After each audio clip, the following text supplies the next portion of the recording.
Bismillahirrahmanirrahim. Bismillahirrahman.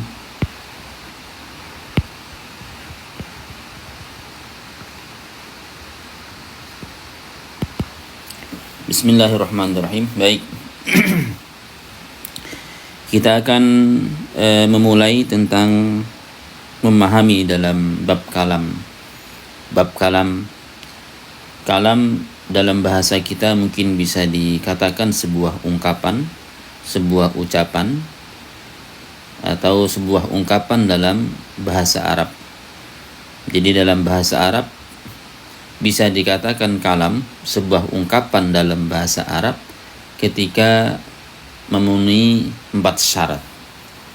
4 syarat tersebut ya, yaitu al-kalam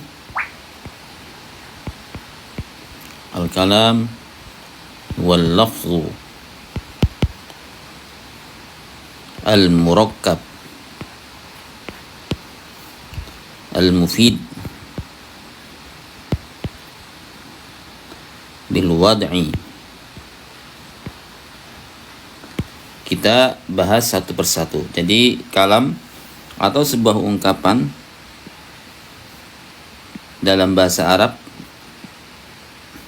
itu harus memenuhi 4 syarat. Jadi kalau 4 syarat tidak terpenuhi, maka tidak bisa dikatakan sebagai sebuah ungkapan dalam bahasa Arab atau disebut dengan kalam. Syarat pertama adalah al-lafzu ya. Al-lafzu. Apa yang dimaksud dengan al-lafzu? Al-lafzu dalam bahasa kita kata ya. Kata, sebuah kata. Kemudian dalam bahasa Arabnya yang dimaksud dengan al-lafzu adalah as-sautul mustamil, as-sautul mustamilu ala ba'dil hurufil hijaiyah, ala ba'dil hurufil hijaiyah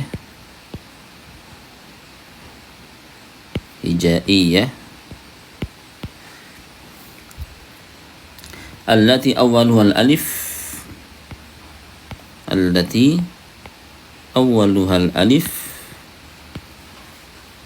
wa akhiruha al-ya. Jadi lafal, yang dimaksud dengan lafal adalah suara yang mengandung sebagian huruf hijaiyah yang mana diawali dengan alif dan diakhiri dengan ya. Jadi kalau ada sebuah kata, ada suara ya, ada suara mengandung huruf hijaiyah, maka ini disebut dengan lafal. Misalnya kita mengucapkan Khalid ya, contoh Khalid.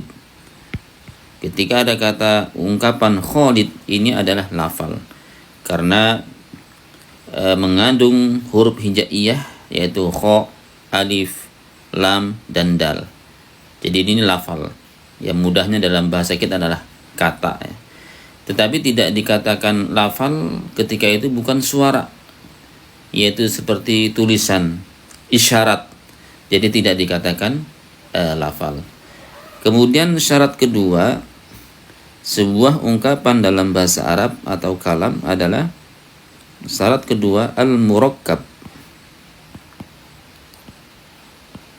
Al-murakkab yang tersusun.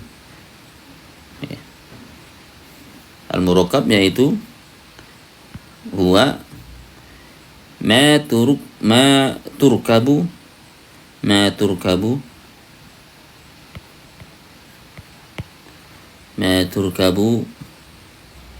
atau turakkabu min kalimatain fa aksar ya, yaitu sesuatu yang tersusun dari 2 kata atau lebih. Jadi bisa dikatakan sebuah kalam apabila tersusun dari dua kata atau lebih. Misalnya contoh, misal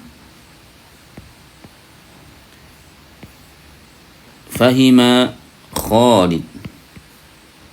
Fahima Khalid. Fahima Khalid. Fahima faham, Khalidun Khalid. Khalid faham. Nah, jadi syaratnya harus tersusun dari dua kata. Kalau cuma satu kata, misalnya rojulun, satu kata saja, ini tidak disebut sebuah kalam. Harus tersusun dalam dua kata minimal. Kemudian syarat ketiga adalah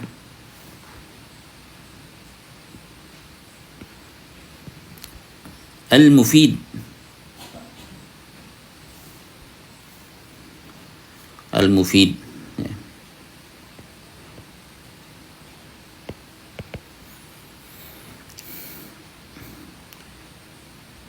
Yang dimaksud dengan al-mufid adalah huwa ma afada, sesuatu yang memberikan faidatan taman.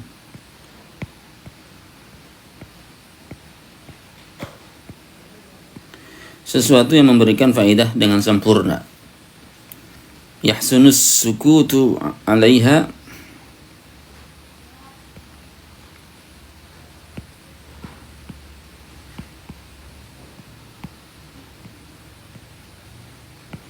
yahsunus sukutu 'alaiha minal mutakallim was-sami'.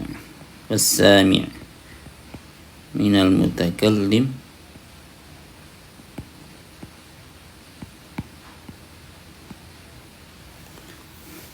Jadi yang dimaksud dengan mufid adalah sesuatu yang memberikan faidah secara sempurna, faidah dan taman, yang sehingga dari pembicara dan yang mendengarkan mereka terdiam karena sudah memahaminya.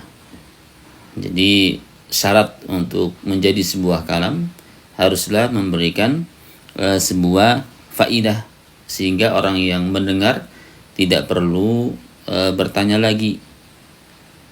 Misalnya contoh, misal Muhammadun musafir. Muhammadun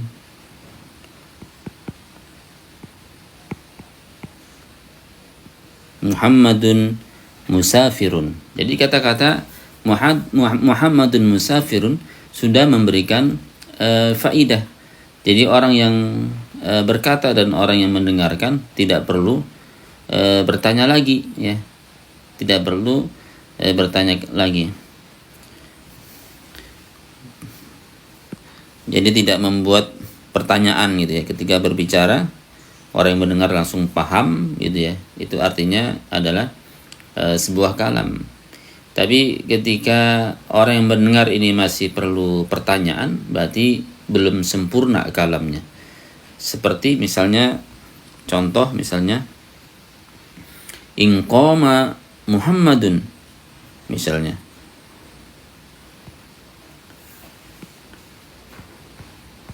in qama Muhammadun, apabila Muhammad berdiri. Nah, ini kan ketika ada orang berbicara in kana Muhammadun, apabila Muhammad berdiri, tentu orang yang mendengar tidak paham gitu ya. Perlu bertanya lagi, kalau berdiri ngapain, kan begitu. Nah, ini termasuk syarat sebuah kalam adalah memberikan memberikan faidah. Kemudian yang terakhir adalah huwal lafzul murakkabul mufid bil wad'i, ya. Jadi yang dimaksud dengan bil wad'i yang keempat adalah bil wad'i. Jadi yang mengungkapkan kalam ini adalah orang Arab atau bahasa Arab. Jadi kalau yang mengungkapkan orang Turki, orang Indonesia, maka tidak disebut sebuah kalam, karena kita membahas tentang bahasa Arab ya. Jadi yang mengungkapkan adalah orang Arab itu sendiri. Jadi kalau orang lain bahasa lain, bahasa Turki, bahasa Indonesia, maka tidak disebut sebuah kalam.